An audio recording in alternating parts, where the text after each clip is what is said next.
మన Bible machine సన్నిధిలో మన దైవజనులు ఆత్మీయులు ముంగమూరి దేవదాసయ్య గారు స్థాపించినటువంటి ఈ బైబిల్ మిషన్ సంఘములో మొట్టమొదటి రోజున జోసెఫ్ అశోక్ గారు వచ్చి చక్కని పాటలతోటి చక్కని వాక్యంతో అందరినీ బలపరిచినందున ఈ రెండో రోజున కూడా మరి హైదరాబాద్ పట్టణం నుంచి అభిషక్తులు దైవజనులు మన మధ్యకు వచ్చి ఈ రెండో రోజు కూడా చెబుతున్నారు కాబట్టి 50 మంది ప్రజానికం పిల్లలు పెద్దలు ముసలివారు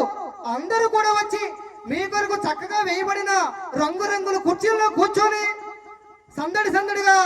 ఈ కూటాన్ని తిలకించవలసిందిగా చెబుతున్నారు.